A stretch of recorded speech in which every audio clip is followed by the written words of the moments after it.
Hello বন্ধুরা, আজকের recipe ভেটকি মাছের কালিয়া। তো কিছুই না, প্রথমে আমি একটা কড়া নিয়েছি আর দিয়ে দিয়েছি কিছুটা পরিমাণ তেল।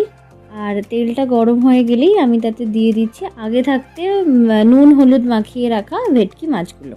এবার মাছগুলোকে অল্প অল্প করে এপিট ওপিট করে হালকাভাবে ভেজে নেব।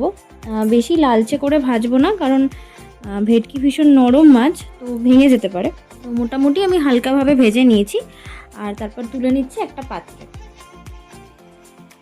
এরপরে আমি ওই তেলেতেই দিয়ে দিচ্ছি একটা তেজপাতা আমি কেটে দিয়েছি, আর দিয়েছি দুটো শুকনো লঙ্কা, সেটাও আমি কেটে দিয়েছি, আর সাথে দিয়েছি দুটো এলাচ আর দুটো লবঙ্গ। এলাচটাকেও আমি ফাটিয়ে দিয়েছি, নয়তো তেলেতে ওটা ফেটে যেতে পারে। এরপরেই আমি ওই তেলেতে দিয়ে দিয়েছি আগে থাকতে বেটে রাখা পেঁয়াজ আদা রসুন বাটা। মোটামুটিভাবে আমি মশলাটা ভালো মতো কষিয়ে নেব, ততক্ষণ অবধি কষাবো যতক্ষণ অবধি মশলা থেকে আমাদের তেল না বেরিয়ে আসছে।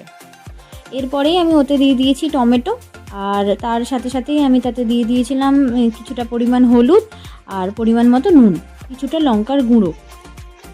এরপর সমস্ত কিছু একসাথে মিশিয়ে নেব আর দিয়ে দেবো খানিকটা পরিমাণ জল, যাতে মশলাটা কড়ার সাথে লেগে না যায়। এরপর ভালো মতো আমি ওটাকে মিশিয়ে নিচ্ছি,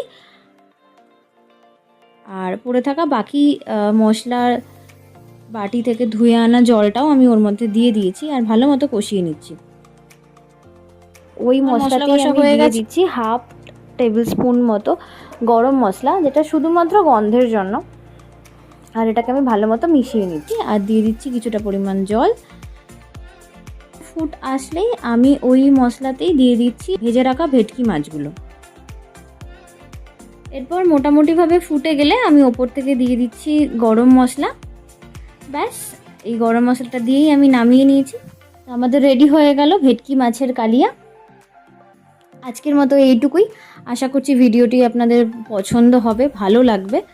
ভালো লেগে থাকলে আমাদের ফেসবুক পেজটিকে ফলো করুন আর আমাদের ইউটিউব চ্যানেলটিকে সাবস্ক্রাইব করুন। আজকের মতো এইটুকুই, ধন্যবাদ, টাটা।